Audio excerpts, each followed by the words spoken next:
Exciting trip around the crypto canaverse. Today, for our 113th episode, we'll be learning about the world of Web3 gaming. We'll explore companies pioneering blockchain technology integration into the gaming ecosystem, creating a Web3 bridge for all gamers. Additionally, we'll discuss a company that collaborates with Web3 gaming companies to enhance user retention. Stay tuned for insights, innovation, and inspiration. But before we get started, we're going to have Alan present our Bible verse today. All right, thank you so much, everyone, for joining another week of Crypto Counterverse Show. Today's Bible verse, Jamie wanted us to choose a verse that's something about courage and something about momentum. So Crystal and I came up with a verse, and it comes from Deuteronomy 31:6. And it says, "Be strong and courageous, and do not be afraid or terrified because of them. For the Lord your God goes with you. He will never leave you nor forsake you."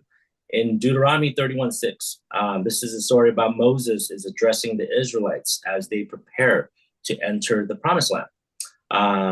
One, be strong, courageous. Moses encourages the people to have inner strength and bravery. Facing challenges requires courage and determination. Number two, do not be afraid or terrified because of them. Moses acknowledges that there will be adversaries and obstacles. However, he urges the Israelites not to fear their enemies or the difficulties ahead. Number three, for the Lord your God goes with you. The assurance lies in the presence of God. He accompanies them on their journey, providing guidance, protection, and support. And number four, he will never leave you nor forsake you. Moses emphasizes God's unwavering commitment, even in adversity, and remains faithful and will not abandon his people. So, Jamie, I'd like to ask you, since you wanted something that's regards to courage and momentum, like why did you want us to choose a verse that is related to courage and momentum? Yeah, good question. We've got a bit of story behind this as well. So we're still a very, very kind of young, early business. We didn't really start building the product at least until the beginning of this year. And as we were navigating through, obviously, raising capital for the business, we came across ultimately what was a scam that nearly crippled us right from the very beginning, which was an opportunity that for us to, as we were told, to raise 2 million. But 2 months down the line and further investment in the business to be able to make sure that could happen resulted in us nearly losing not only just our working capital, but money on top of that as well to be able to make this deal happen, which luckily is almost something out of a movie. At the point of pressing the button, we knew there was something wrong, and we kind of cancelled what we were about to do. But that had a big knock to not just myself, but the rest of our co-founders. It was a bit shocking, I guess, to be almost scammed so obviously face to face with someone over a 2-month period. But after a couple of weeks of, let's say, licking our wounds, we were then able to kind of stand back up again and think, right, okay, this is what we're building is what is needed, and the timing is right, and ultimately the people we're trying to serve, which is the gamer, they really need this, and they will need this at least within the next 24 months. So it was kind of a case of us needing to look in the mirror and really just kind of go to the depths of I guess what we're doing and understand that we're actually on the right path and we're gonna hit hurdles. That was a big hurdle, and it was a hard one, but we're able to kind of get through that, and that gives us momentum to go into the next hurdle and overcome that. So this is why it's quite poignant and relevant to kind of where we're at right now. Thank you for sharing, James. So it sounds like you knew that you believed in what you guys are doing. You know you were heading in the right path. You stuck with it. You stayed faithful, and just develop courage and continue the momentum to move forward. 100%. Thank you. Thank you, Ellen, so much for presenting that Bible verse. I just want to say that we are blessed. We have had 15,000 views, 120 attendees in the last 3 weeks. And I just want to say thank you to God and to everyone else out there. It's the power of the community. We on this show have, we request that the people do attend, link up their social media accounts so that we can spread the word and educate each other's communities about what we're doing. So really a big thank you to our community members. And I would also like to mention that the Crypto Canaverse show is putting on a international pitch contest for females in the blockchain Web3 community. If you are a female and you are looking for funds and you would like to come and pitch, please reach out to Crystal Wampler and Alan Lau on LinkedIn or at info@cryptocanaverse.com. I would like to bring and present our guest co-host, Jordan Cannett, the head of institutional strategies at Global Stake, who is responsible for driving growth in the Web3 and cryptocurrency industries through infrastructure and staking. Welcome back, Jordan. Hello, thanks for having me. Great to see many of you again. Quick high-level overview again. Global Stake is an institutional staking firm. We partner in a non-custodial way, so pretty much any of your custodians that you all utilize to work with, we partner with them as well. Our big key differentiator is it's all bare metal that we physically own and manage ourselves in Tier 4, Tier 5 data centers. All of our competitors pretty much either rent if they do use bare metal or they use hyperscalers like AWS. The reason why we believe having bare metal matters is it allows us to twist some knobs and dials, get some more MEV out for some of those ETH rewards, but also jurisdictionally, some countries say, hey, we want to prove to our regulators our stake is here. Much easier to do when I can point to the physical data center. So that's us in a nutshell. We're also SOC compliant, excited to be here. Looking forward to learning more about our guests today. Thank you, Jordan. I know that you guys have recently, you're approaching 1 billion of assets under management. Have you reached that goal yet? We're close. We're excited. We have some major partnerships to announce here within the next probably about 45 days, and that'll definitely get us over.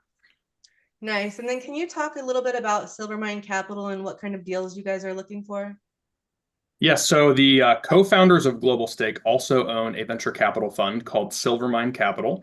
Silvermine's been around for about 25 years. They are currently specializing in Web3 only for their investments, and they've niched down even further lately to say anything that's infrastructure related, hence Global Stake, or anything that is in the Bitcoin ecosystem. So they're really excited about Bitcoin layer 2s and just anything that's happening in the Bitcoin ecosystem space. So if you know of anyone that's building something exciting, I'd happily make an introduction for you. Thank you, Jordan. And then last question is, can you tell everyone a little bit about your live stream and how they can apply to be on it?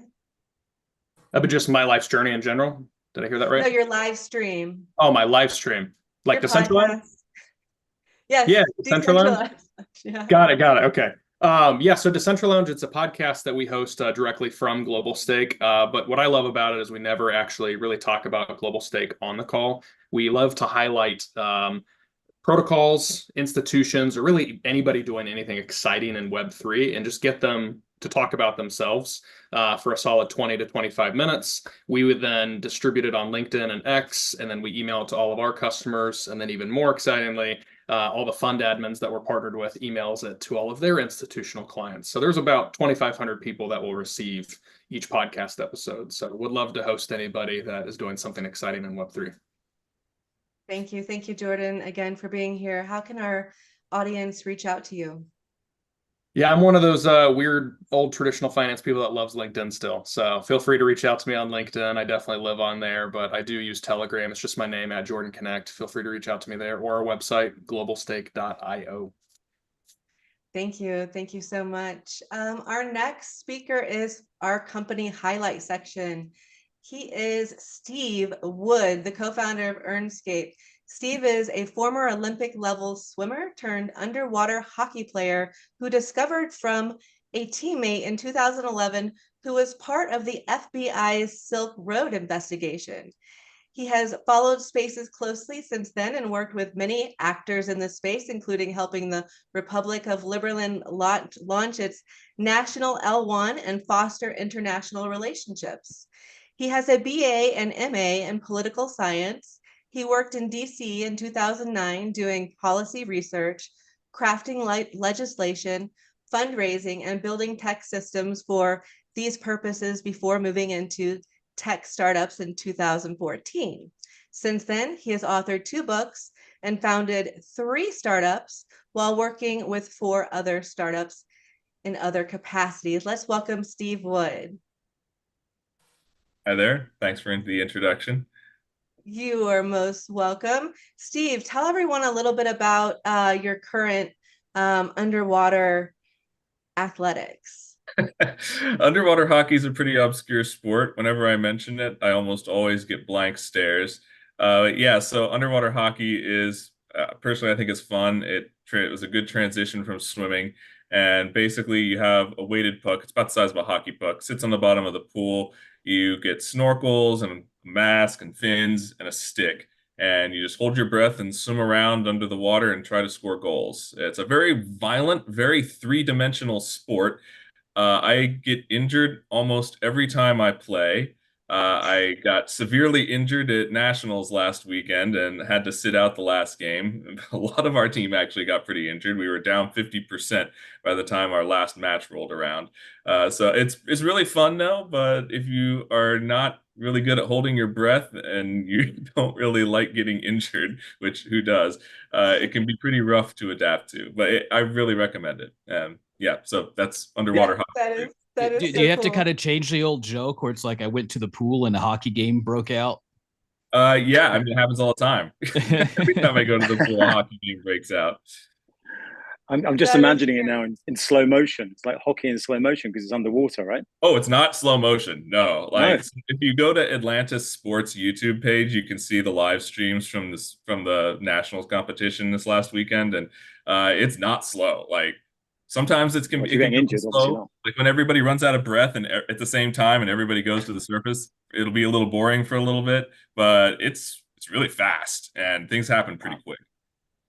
Yeah, it's pretty insane. I watched the episode that you sent me and I was like, whoa, everything happened so quickly and it's very violent. It's almost like a bunch of piranhas going after a little fish. I was just like, whoa. So very cool. You should drop the link in the chat whenever we get finished. But, we mentioned that you heard from a friend about Bitcoin, and he was working with the FBI Silk Road investigation, which is very close to Bitcoiners' hearts. Can you tell our audience a little bit more about that? Yeah, so most people probably heard of the Silk Road, the original use case for Bitcoin, which is kind of why today so many, and even up to this day, so many people just say Bitcoin is for criminals. Bitcoin has so many viable use cases, but unfortunately, one of the biggest original use cases was an illegal drug marketplace online. And that was something that a lot of people knew about, and many people heard of the Silk Road. And I'd known of the Silk Road before my friend told me about the investigation. He was one of my underwater hockey teammates, actually, so it's a really interesting connection there.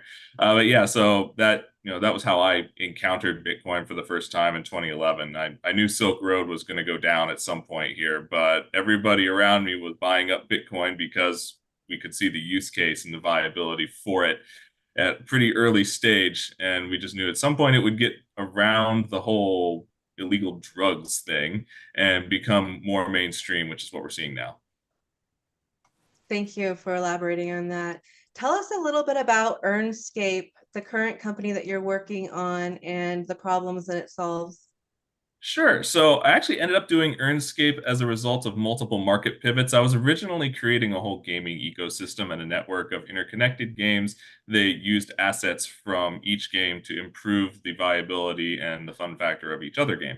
I really like the concept, and I still want to get back to that at some point. But as we were fleshing things out, starting to build and communicating with other actors in the market, we realized that one of the more interesting aspects of what we were building was how we were handling the incentivization structure for getting people to continue playing.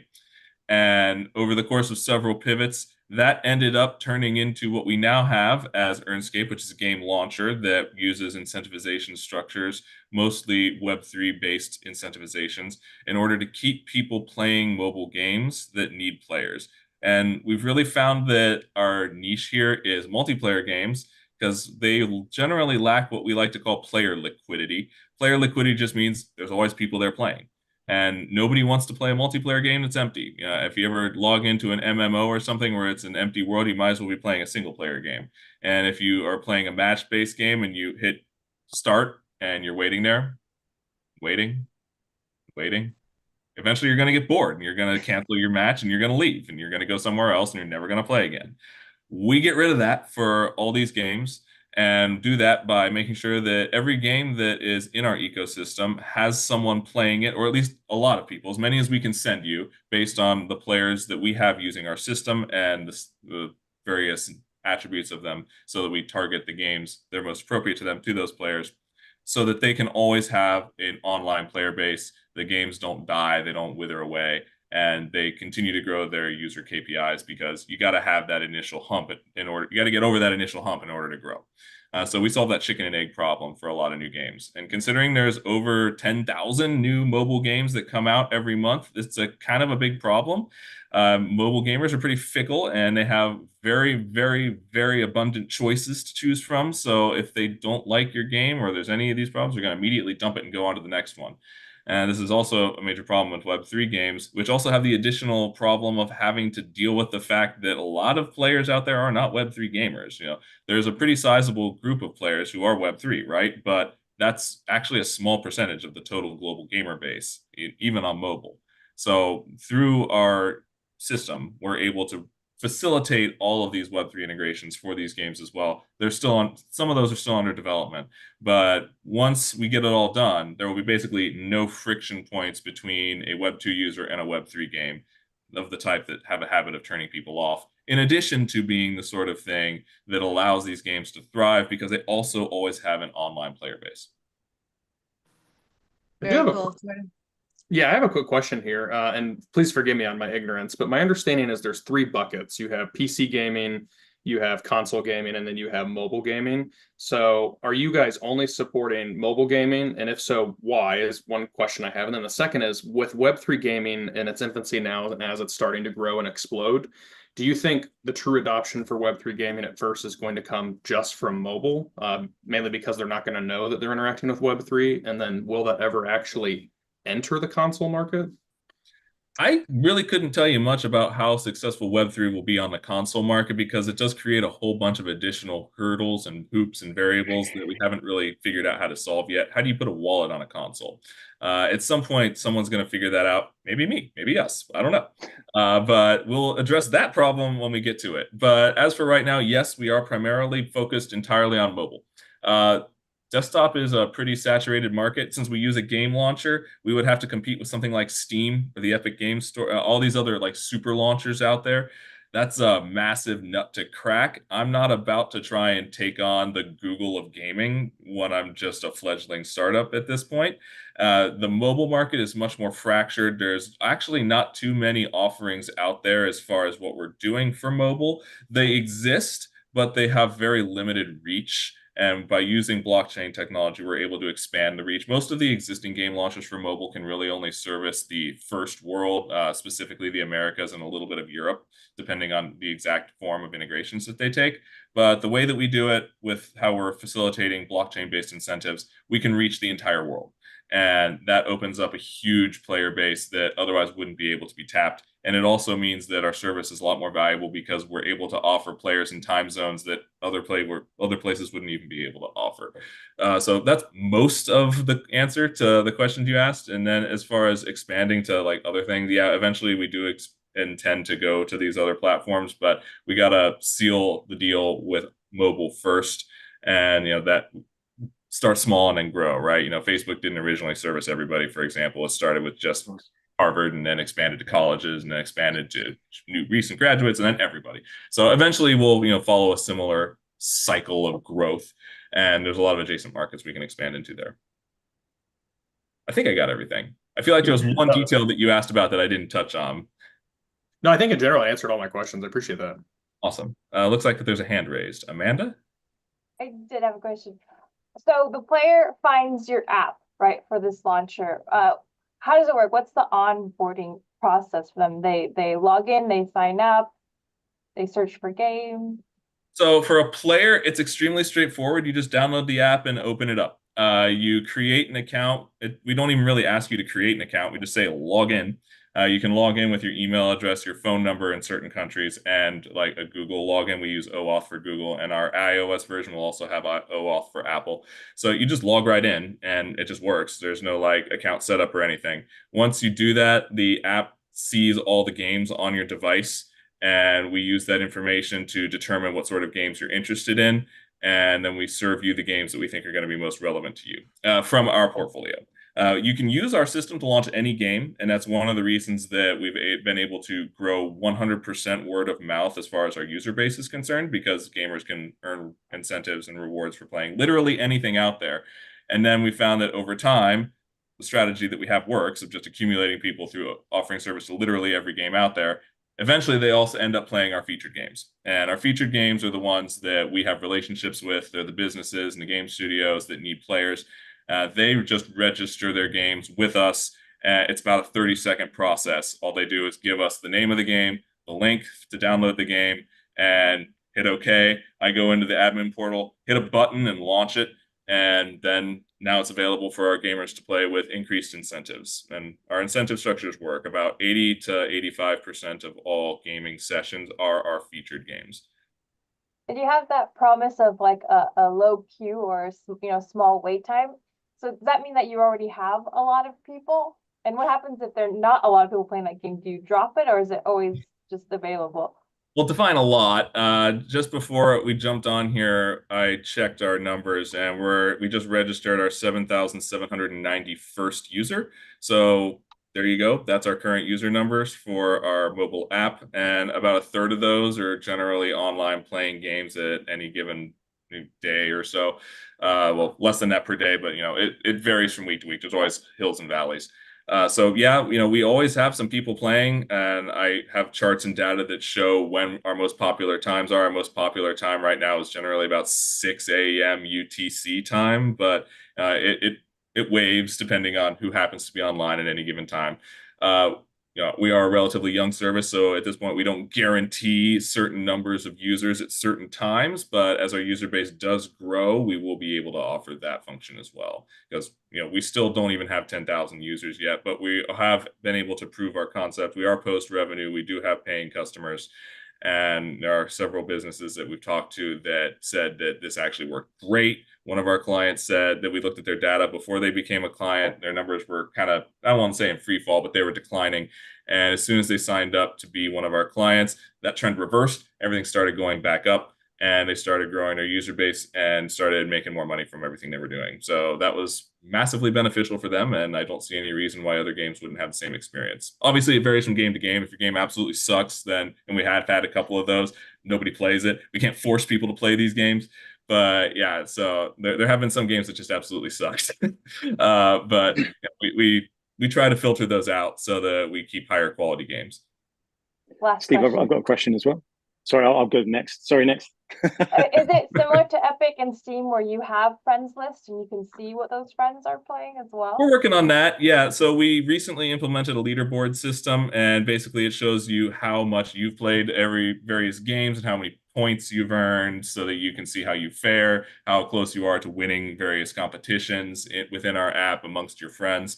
We found that did do what we expected it to do and increased engagement. And we are going to be adding a friends function to that as well. So right now it's just kind of a global list because, again, only 7,791 people. We couldn't really do too much segmentation there, but we are going to be adding a function to check your contacts list and allow you to say, this person's my friend, I know these people, and then just kind of see how you stack up compared to those people as well.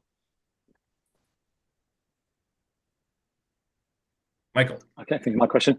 Okay, sorry. Okay. I'm going to jump in, sorry. Yeah, go ahead. So just in terms of like the incentivization, so how are you doing that exactly? Are you providing a token and like a wallet that the users are incentivized by, or what's the kind of mechanism there? Just trying to So understand. eventually, it all boils down to cold hard cash. You get money. And who gets what money depends on how much you participate in the system, how many tasks in our system you complete, how much you actually play, what games you actually play, how you actually play them, how well you fare versus your friends and other people who are currently playing. So we do it in a really economical manner compared to a lot of the other like rewards launchers out there that just basically, well, they all have different business models, but yeah, the way ours works is relatively different because it's a very gamified function, and we have no issue with getting people to actually play these games through these incentives. But yeah, it boils down to how much cash are you going to get. And no, we don't use a proprietary token for this. We are going to be launching a token probably sometime in the next 3 to 6 months, and that will not be a rewards token. You can earn it as a reward for playing, but the primary reward is USDC. It's fiat backed, stable coins. Stable compared to the dollar, at least. We can fret about the value of the dollar, but that's neither here nor there. Most people don't particularly worry about that as much as they would worry about, say, the fluctuating value of any given cryptocurrency, because, well, the dollar may be changing value, we shall say. It's not changing value as fast as any given cryptocurrency is. So that's why we went with stables in order to offer the rewards. And yeah, so right now they accumulate in the app and you can withdraw them anywhere on any chain that we support. We are currently in negotiations. So withdrawals are currently paused because we are in negotiations with a funder. I just got the term sheet this morning, so I think that we'll be able to unlock that pause very shortly.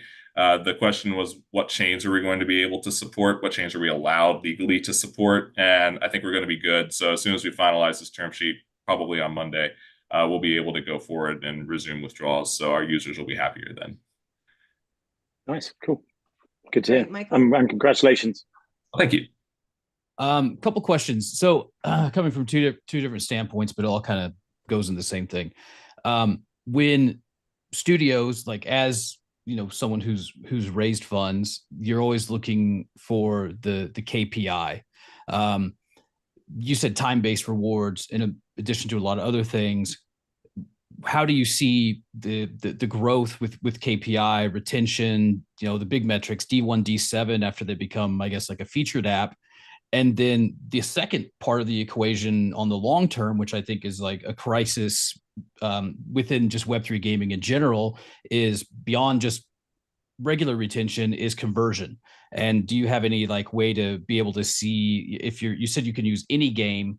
So do you see this as a way to convert Web2 mobile players into Web3 with this the USDC rewards? So it's like the two things, KPIs and conversion. Yeah, absolutely. So as far as conversion, that is one of our primary goals, is to make sure that we have an avenue for people who don't particularly care about or may even actively dislike Web3 to participate in Web3 ecosystems and play Web3 games without having to do any of the research or put together any of the infrastructure, create wallets, do any of this stuff that is a various friction point or an impediment or a hurdle that stops people at some point or another. We don't want people to even think about the fact that they're playing a Web3 game. Personally, that's my belief, is that for Web3 gaming to thrive, people have to not even think about it being a Web3 game. Like, look at Helldivers. Do you think of, when you log into Helldivers, do you think about the fact that you're logging into an online, always online game? Probably not. You just think you're logging into a game, and it just works because all of the infrastructure is set up in the background. So long as you have an active internet connection, it works. Web3 gaming needs to be like that, and using Earnscape as a launcher app for this will allow us to facilitate that sort of ecosystem growth by removing all those friction points that the internet and Web2 have done for people who are just basically an offline gamer. So now, yeah, people who generally only play offline games, play online games all the time, don't even think about it. And we're trying to create that next step as well for Web3 gaming.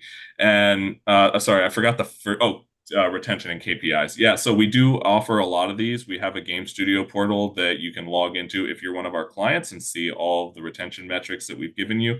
We have all of the data on our back end. We're still kind of fleshing out the game studio portal. We did only launch our mobile app in January, so all of our growth has been just over the past mid-January. So it's been about 5-ish, 6 months since we got this thing started. And we only onboarded our first customers, paying customers, we onboarded them in March and they started paying in April because we had free trials.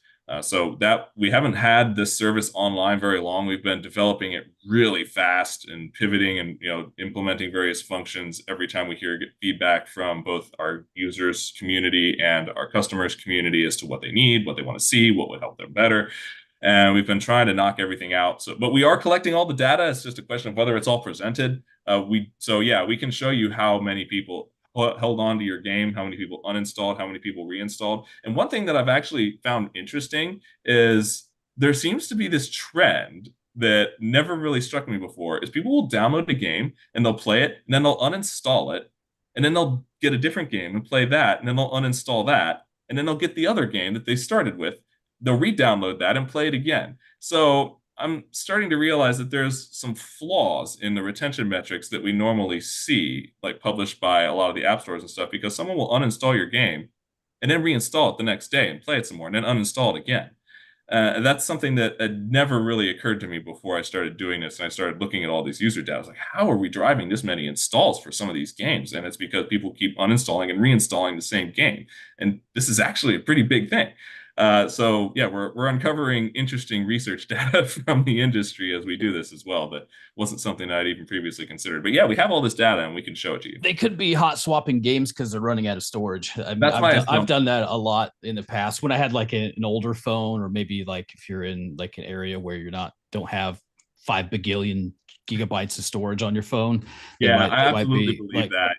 Some of our client games they're like over a gigabyte. Right, they're huge, and like at least for a mobile game. And some of these people, if you have a 16 gigabyte ROM device, and you've got other stuff on it, that's going to take up a huge amount of space on your phone, and that kind of cuts out a whole huge swath of the world if you can't facilitate that. So yeah, it doesn't surprise me that people are hot swapping games like that, but I don't think that's accounted for in a lot of the statistical data that we see published about the gaming industry. Thank you, Steve. We have one last question from Jordan, and then we will be moving on to our next speaker. Yeah, easy question. Are you guys raising funds right now? Yes, clearly.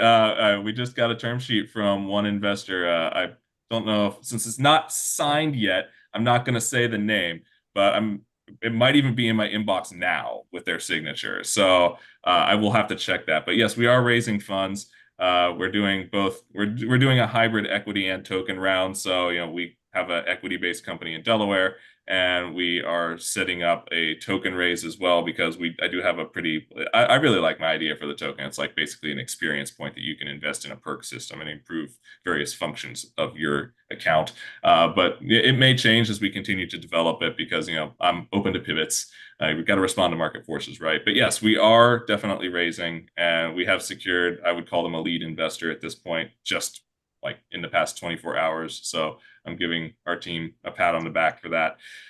So yeah, that's the quick summary. If anyone's interested, we're definitely open to talking. Thank you. Can you tell our audience where they can reach you at? Sure. Our website is Earnscape, EARNSCAPE.io. You can find us on Twitter at Earnscape. You can find us on almost any social media, just Earnscape. It was open on almost everything. If you want to email, I don't know how public is this. Should I give out my personal email address? Just if you want to contact us, generally email support@earnscape.io. Someone on our team will see it. And if you came from this show, just mention the show and they'll forward it to me. Thank you, Steve. Pics incoming. Yeah. Thank you for being here. Jamie Oliver North is an influential leader in the Web3 gaming sector, currently holding the roles of CEO and co-founder at Coins and Skins. Under his guidance, the company recently achieved a significant milestone by selling 150K of skins in just 15 minutes during their second pre-sale.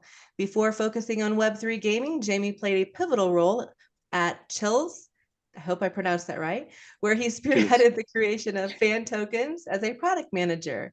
With over a decade of experience in digital product development, Jamie has collaborated with major firms, including Barclays, Dazen, Nestle. Amidst the pandemic, he also launched Few, a well-being app and platform. Jamie is recognized for his expertise in driving innovation in digital products and utilizing blockchain technology to elevate the gaming experience. solidifying his reputation as a leading figure in Web3 gaming. Welcome, Jamie. Thank you, Crystal. Hi, guys. How's it going? Where are you calling in from?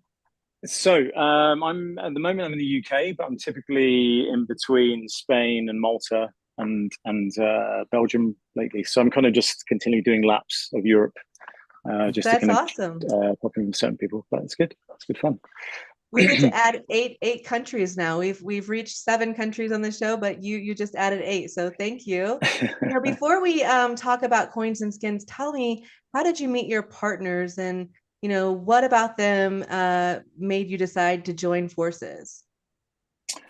Sure. So I'll start with Sunny. So I've known Sunny for about 4.5 years. Randomly, we were both working in a co-working space in Malta. This is when I was initially starting Few, which was, say, a well-being platform. And he just kind of jumped on the idea. Actually, he won't mind me saying this. So he couldn't swim, and we had one of our practitioners was a swimming coach on our platform, and he was like, "Can I use your platform to learn how to swim?" So I was like, "Of course." And then at that point, he gave me feedback and everything else, and we became friends. And that then evolved into, I brought him in to help me kind of run the platform at Chili's, which was the fan token exchange. So we worked side by side together, and then he left to then continue doing the research for Coins and Skins, and then it just evolved from there. And then Aaron, I've actually known for 10 years. He's our CTO. Years and years ago, a different life, I used to do technology recruitment, and I placed him in a job, I think in like 2012 or something. And fast forward 10 years, we bumped into each other in Barcelona at a Spark conference, which is run by a big infrastructure company, and he recognized my voice and he came up to me and said, "Are you Jamie North?" I was like, "Yes." He goes, "I'm Aaron Hammond." I was like, "Oh my goodness." And because it was at a crypto event, we just kind of hit it off and kind of properly connected. And a year later, I came to him with this idea of coins and skins, and that we understand that the gaming industry, as it stands, traditional gaming industry is in disarray, you could say, in terms of its growth and what gamers actually now want and what they understand. So when we pitched the idea to him, he was working at Bitpanda Pro at the time. So he was just finishing off, and then he joined us in January to ultimately build the alpha of our product, which is the skins marketplace, which is currently live, and we're now gaining initial traction and feedback from. So it was kind of like the worlds aligned a little bit, you could say, and it's been really, like I say, it's been really great and to be able to build this with friends, but also, as I mentioned at the beginning of the show, when we hit like a real iceberg that could really kind of just stop the project in its tracks.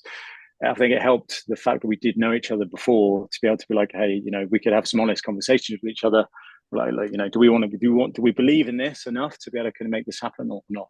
And thankfully we all do, and we're kind of now leaning on each other just to make sure we get this over the line. So that's an amazing story. I love how your passion, purpose aligns with friends. That's just amazing. So tell us a little bit more about coins and skins. Of course. So coins and skins, basically, I'll kind of give a bit of some of the people on this call, Stephen, obviously, as well as a friend of mine, we've got to kind of vouch for some of this. But what we understand so far is that, so you've got obviously this traditional gaming and Web3 gaming. Traditional gaming, that's where all the gamers are. That's where the best gamers are. We can't deny that's where all the money is right now. However, there's some major challenges that have hit that industry, because over the last 5 years alone, there's the cost of acquisition of a gamer, of a user, has shot up by about 400%, where the actual spend of a gamer has gone up by 1%. So it's no longer a sustainable environment. It's no longer a sustainable industry. And that's purely because the gamer has now come to the point where they understand that they're in a one-way model. So like I'm a gamer, you know, I think typically the stats are around $60 a month is being spent by a gamer, but it goes one way. It goes towards ultimately the publisher or the studio, well, the publisher. And okay, it's all very well as a gamer. You know, if I keep paying my subscription or I keep paying, then I get further advancement or my status in the game increases. Great, but what if I I've finished that game and I want to go somewhere else? It's not impossible, but it's very, very, very difficult to be able to take what you have gained or what you invested in that game onto a market and for an intrinsic value. Thank God we have Web3 gaming, and you know, it's still very, very, very early. I think we can all appreciate that, but this basically changes that model. So it becomes an open economy. So it means that those $60 that I invest in a game, all those 10 hours a day that I invest into a game, now actually has a value not just that the studio owns, but actually I own as an individual. So it means then I've put in 10 hours a week into a particular game, and I've also maybe invested $20. Maybe now that the value of that hasn't gone up, but those $20 I now will take out of that game and I will sell that to someone on a market, or maybe I will loan that asset so someone else can play that in my absence, and I can make something on that. So we're in this kind of this new world, really, which again I think we're all aware of, or at least I think we are, that we're creating this new layer of this new economy that basically means that the gaming will give everyone an opportunity to earn and give them a sense of freedom, and we are basically we want to be the guys that help facilitate that. So what that means is a step forward, coins and skins. So we are initially going live with a dual-sided gaming asset marketplace. What that means is a lot of our background is running an exchange. So we understand what is required when you run an exchange when it comes to tokens. So that's the coin side. So when all the gaming tokens, you can trade on the gaming on the coin side of our platform, and then you have the gaming assets, which is the skin side, which again is an NFT marketplace. But that is required because what our vision is and what we are building, will be building, is something that is essentially an assistant to a gamer. Because what we will also come to understand is that, okay, these are assets that will have intrinsic value for a gamer, but a gamer doesn't necessarily want to be a trader. They don't want to be looking at technical analysis. They don't really want to be looking at NFT marketplaces unless maybe there's something new or they're trying to discover a new game. So, but what they really want is to actually engage with the community in a game, and great gameplay. So what we are utilizing, the reason we're building these two platforms first is because we're creating a widget that will essentially surface gamified decisions to them on potentially a daily basis that relate to the assets they hold. So it basically means that, Crystal, say you're playing, what game did you used to play when you were younger, or now? What's the last game you played? Oh my goodness, you're gonna laugh. I'm gonna tell my age right now, but I used to play the old arcade games a lot. Okay. So let's say Maybe you should use someone else. Mario Kart. Let's use Mario Kart. Just something that people understand. So I've picked up. I've played Mario Kart I've won a couple of races. I've picked up maybe 50 Mario coins. And then what this app will say, but then I've got bored of it. I've moved on. I've played another game. You know, I haven't obviously uninstalled it, but maybe I have. But the tokens are still in one of my wallets.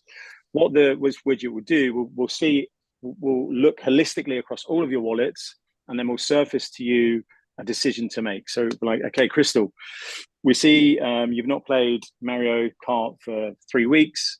The value of those tokens has gone up by 15%. Would you like to sell 50% of those tokens? Yes or no? So you can just literally, you're like, yeah, sure, yes, done. So then you've already made a return on potentially that gameplay or that gameplay alone, because you've not invested any fiat or cryptocurrency, but you've invested your time into that it will provide a return on. So what we're really trying to aim to do is provide genuine return on gameplay or return on investment for all gamers, without them having to go onto this there's a wallet for everything at the minute. Without going into their 100 different wallets, some of them have forgotten the seed phrase, et cetera. It's kind of bringing that all into one place that surfaces decisions for them to make, and then they get continued return on investment or gameplay, and that's kind of our bigger goal. So I have a question. So say I have this money or credits or whatnot built up, and you come to me and it's like, do you want to sell this? Okay, but how do you source the people that are buying, and how does that transaction happen? Good question. Great question. So obviously we that's why we've got our own marketplaces, to be able to enable this. However, we're also aware that more than 100 messages, more than 100 of the same message going out will have a tanking effect on the price of a token if it's sold at that time. So we have to be very, very strategic on how we do that, and that's why there'll be a select few that messages go out to. So whilst it will be done on your assets, there will also be nuances within that, and that's where we'll have to utilize AI to be able to do that, basically. So it's more a case of data, understanding the markets, and utilizing our platforms. These are the kind of three things that will be super important to make sure that happens. Thank you for explaining that. Great First question. we have Stephen and then Michael.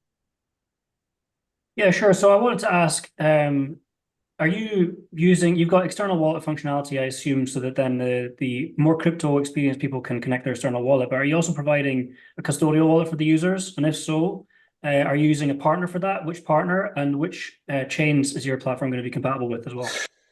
Yeah, so we're going to be partnering with Third Web to use their smart wallets, which is super new, and we're just building this out now. So initially, I think when we go live with this, which will be early next year, it will be non-custodial, but there will need to be a centralized ability to this. But right now, it's kind of a super early days. Say for us, initially, we need to. By the end of September is when we'll be launching out the fully fledged coins and skins platform, which will have the ability to trade both tokens and gaming assets. So that's where we're starting. And then because for us, the bigger picture here is we need to create credibility in Web3 first, and then we can then start targeting Web 2.5 studios, because that's where the real gamer is, and that's where the real value is. And we need to then provide and show that value to the traditional gamer, because they need to feel safe and they need to feel that actually this is something legitimate. And we need to leverage what is in Web3 so far, and not kind of fight for a portion of the pie. It's more a case of like, okay, we're all in it together. We need to bring, we've got less than 1% of the gamer. We need to bring the the next 10% of the gamer on board first, and then then a snowball effect will happen. The Third Web. Michael? Is it my turn? Okay. Yeah, wait, hold on one second, Michael. Stephen, did that answer all the questions that you had for him? Yeah, I mean, I wanted to ask also if you're planning to, as well as developing all your infrastructure for people to be able to trade their own tokens and skins and NFTs, which I think is really, really good. It also puts you in a position where you're competing against all the centralized exchanges, the decentralized exchanges, and also all of the NFT marketplaces that have all the market share, and all of the aggregators as well right now that are also trying to be Steam killers, right? They want to be a distribution platform for Steam games, but they also want to have the ability for people to buy tokens and buy NFTs directly inside their platforms. But have you thought about maybe having an aggregation system inside your platform as well, so that then you can take data from elsewhere and then also allow people to make purchases from your platform too? Yeah, so I mean, that's a good question. So one of the things we're not going to do is be the next Steam. We're not going to be a games aggregator in that sense. I think if you look at GameSwift, for example, you've got Portal, these guys are going down that route. We're not going to do that. We're just purely focused on the asset side of trading, but making that seamless and super quick and easy, and also providing. So the reason we've gone down, so we've got a Nex. Essentially, it's like a a gasless trading DEX that we'll be launching. So it's non-custodial and it's easier. But the reason we're doing that is because we're looking at all of the indie studios, and what we've noticed in our own journey so far is that the industry helps companies or projects once they've hit a certain kind of point, once they've kind of like hit the pivot. However, there's a bit before that where people need that leg up. So what we're doing and this is why we're partnering with a lot of the kind of more the indie studios initially, because we would do a free listing on our platform, on our necks, on exchange, to be able to bring eyes in immediately. Because I mean, if you go on even like the tier 2, tier 3 exchanges, they're going to charge you minimum 10 grand plus. And it's like, okay, if people are starting out with their bootstrapping, or they've raised 150K, it's like, okay, can they really afford to spend 30% of that just on listing, which is no guarantee? It's madness. So what we're doing, and one thing I'm not talking about yet, is something that we're creating, utilizing our own native founders NFT collection. We'll create a nucleus of 4,000 followers, essentially, that are interested in gaming projects, but also there'll be a competitive nature to that will mean that they will get the opportunity for drops from our partners if they are successful in sharing the content or creating content about these partners. So it creates this kind of cycle that looks after the studio, it creates awareness for the gamer, and it gives rewards to those that are creating that content about these games or these studios. So we're kind of like these guys in the middle, that we're not competing with GameSwift and Portal, definitely not. We'll never compete with Steam. But what we are essentially going up against is maybe the likes of Magic Eden. But we are small enough and early enough to be able to really get on side of all the gaming studios and be like, right, actually, what do you need? What do you need to make this quicker and faster? Because we don't want the gamer to come onto our platform. We want them to stay in your game. But if they can use our widget and go bam, bam, bam, okay, I've just bought 15 consumables, or I've just sold some, then that means it's great for the studio, it's great for us, and it's great for the gamer. And that's the only way for us. Very cool. Thank you, Michael. Yeah. Question here. I've been trying to think like how to put this together correctly. So basically, you've got one feature which is just like your phone, which says like, "Hey, you haven't used this for a while. Do you want to get rid of it?" kind of thing, and it's kind of auto matching, auto trading, whatever. And I'm kind of thinking back to where Steve was talking about people uninstalling and installing and hopping back and forth. One of the things about running an exchange, which you know, is if you want to exit a position and there's liquidity pairs, so I can have ETH BSC, ETH USDT, blah, blah, I can hop in and out. Is there a way? Because I think like within, you know, these enclosed gaming marketplaces, like, yeah, I've got an asset, I can sell it within the internal marketplace, whatever. But if I'm done with a game and I want to easily hop over to another, am I able to like make an offer and accept currency from game A, B, or C as a potential, you know, match? Because I think one of the complexities is, you know, having to do so many hops. Like if I'm done with this one, but I want to dip into this one, I don't want to have to take 5 steps and 50 clicks just to be able to move my funds over. So is that something that's in there for users? Because that would really simplify a lot of stuff. Do you know what? And there's one point I've not actually mentioned. So, and one of the key things, because we, myself and Aaron, my co-founder, we were just going through. We bought something on OpenSea earlier this week, and it's so painful still. Like if we didn't have any ETH, so then you have to bridge, and you're like, oh my god, like what? Why is it still so difficult? So what we've done and what we're going live with is the ability to purchase and sell ultimately, but the ability to purchase with any asset. So if there is, so let's say in Decimated, they're based on Solana, so everything is in Solana. I don't have any Solana in my wallet. Doesn't matter. You can buy it in ETH, you can buy it in USDT, you can buy it in Dogecoin. It doesn't matter. It just means because Decimated will still receive the Solana required, and we were under the bonnet of our platform. It will be seamlessly done. So this is one of the biggest this is the most off-putting features I think about Web3 still, which surprises me that we're still in this phase.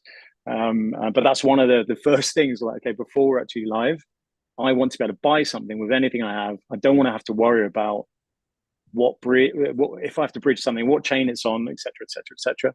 And that's what we're taking away. Yeah, you do that, and I'm mega bullish already. I'll tell you that right now.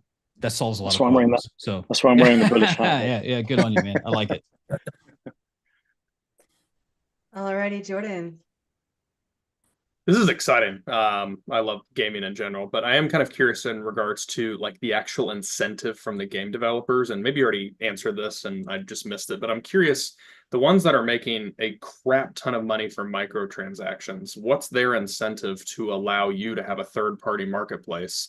I know that if these are tokenized or NFTs, that they could still get a percentage of secondary sales, but there would eventually come a point in time, I would assume, where nobody's going to buy their microtransactions if the secondary market's flooded and they can get them the same stuff for cheaper. So like, how does that like economy of scale not collapse? Are you talking about Web3 or are you talking about traditional gaming right now? Let's say, yeah, traditional gaming joins Web3 and then they're still keeping up with microtransactions and they want everything to kind of be harmonized. Yeah, I mean, I think what will happen is in traditional gaming, there will, I don't think it's going to be a lift and shift. It's not going to happen that way because, again, if you think about traditional gaming, it's dominated by publishers. They're there, and if I'm, I think they are creating a lot of the FUD as well.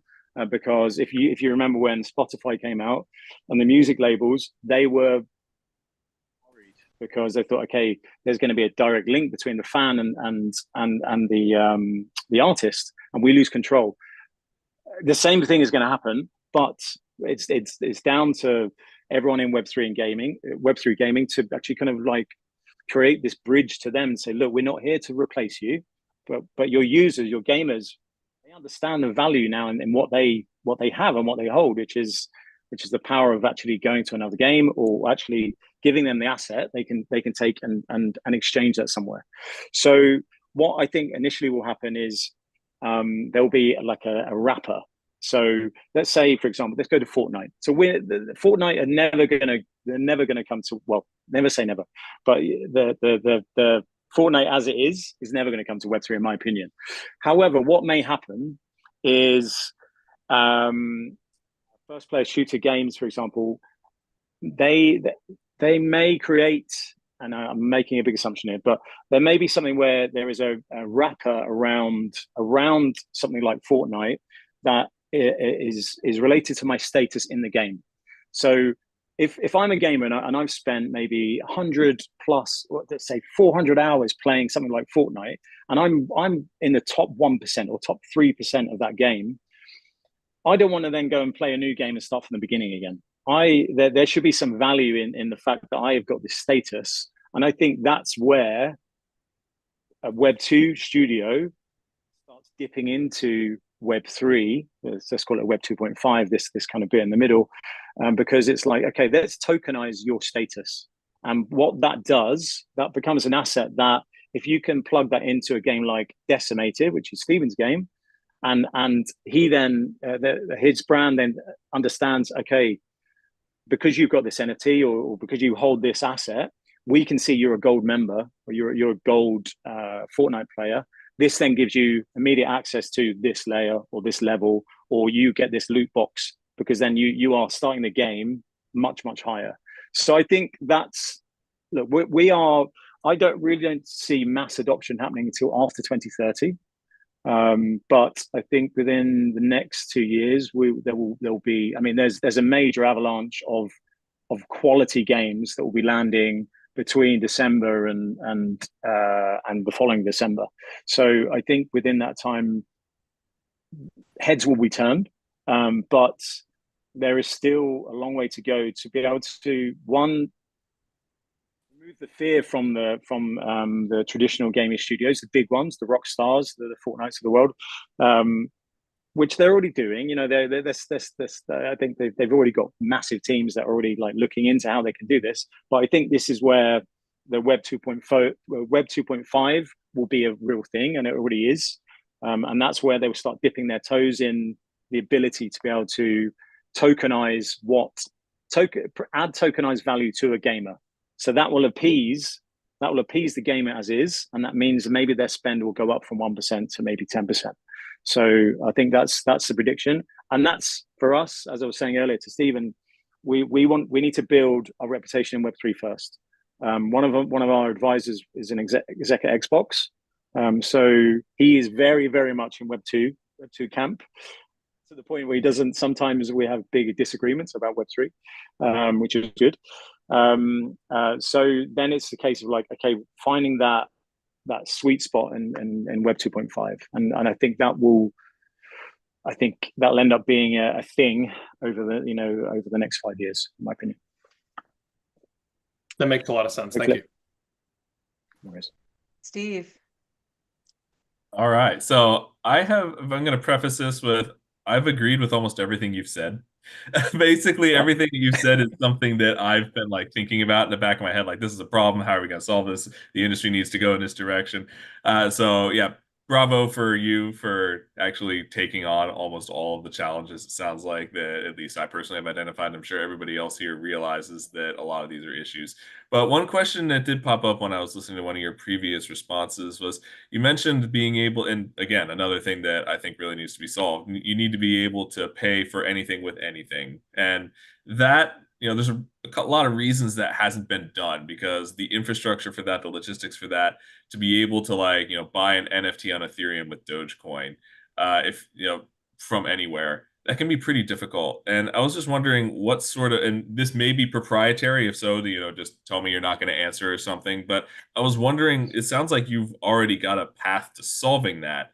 I was wondering if you could share any sort of insight on how you plan to do that, because that actually is a pretty big problem. Sure. It's not proprietary, actually, so it's an easy win. So we're integrating a platform called Spark, and they do that utilizing the liquidity from our exchange, basically. So they do all the bridging. It costs a fraction of a percent to be able to enable that. But that's something that we would absorb to get this going, basically. So it's just a plug and play, and they're still very young, it's still very early. But I met them on one of the spaces. Twitter Spaces is incredible for stuff like this, especially in gaming, because it's still super small. Yeah,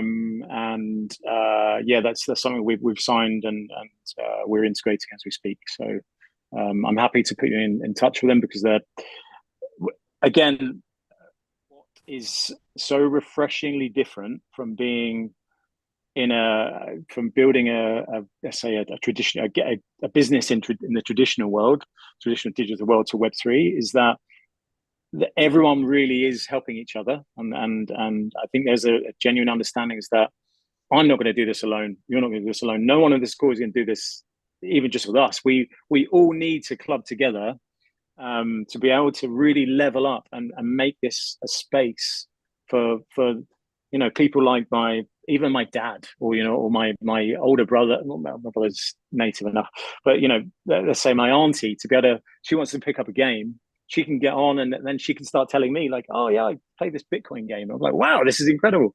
So it should, we should get to that point hopefully within the next 5 years, and it will be incredible to then see that kind of light bulb moment in people's eyes when they go, so these tokens I've got, I can now sell these as a money. So, yes, this is a return on your gameplay, and this is a return on your investment.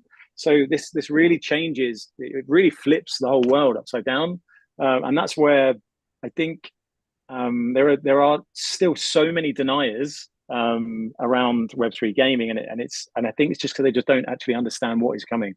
I honestly foresee within the next 5 years we will be seeing people that have businesses inside, like an economy inside a game that is making $1 million a year. It's unbelievable what is coming. So Hopefully that answers your question. I went on a tangent, sorry. No, you did answer the question. I would love that introduction if you're willing to facilitate. Yeah, of course. Happy to do that. Yeah, that was my point. So yeah, I'm happy to connect you to them. Yeah, but yeah, you're right. Like I fully agree with all of that, and I can't wait to see businesses inside of games making money. Thank you. Before we close out, can you please touch a little bit about your raise? Sure. Yeah. So initially we've raised 170K. That was just initially off a few angels and our community. We are now looking to raise. So we're kind of like we're at this awkward stage between pre-seed and seed. Kind of like a bit spotty, a bit pimply still. We're not as beautiful as we will be. So we kind of like essentially kind of early seed stage because now we've got some form of product out there and we're gaining feedback. But we're looking to raise $1 million at the minute. That will be a safe raise with token warrant for 10% at the moment, but obviously that is negotiable. And that is to allow us to grow the team, allow us to really build out what I've spoken about. The team will help build the widget, which will need to be cross-chain. It's going to be super complex. And also which I've only just touched on, but the founders NFT collection, which will end up evolving somewhat, which again, I don't want to give too much away just yet, but I will in the future. And then where can our audience reach you at? I'd say so on Twitter or X, whatever you want to call it. So Jamie O North on there. Also LinkedIn, Jamie Oliver North. And you can email me at jamie@coinsandskins.com. Thank you so much. Thank you, Steve, Jamie, and Jordan for joining us today on the Crypto Canaverse Show. We greatly appreciate each and every one of you. Thank you to our panelists. Thank you to influencer Doug Hype for reposting this show. We appreciate all the support that we can get in this industry. And with that being said, we're going to have Alan close out in prayer. And then if you guys wouldn't mind staying on just for 5 more minutes afterwards, that would be fantastic. Thank you, everyone. Let's bow our head and pray and close in prayer.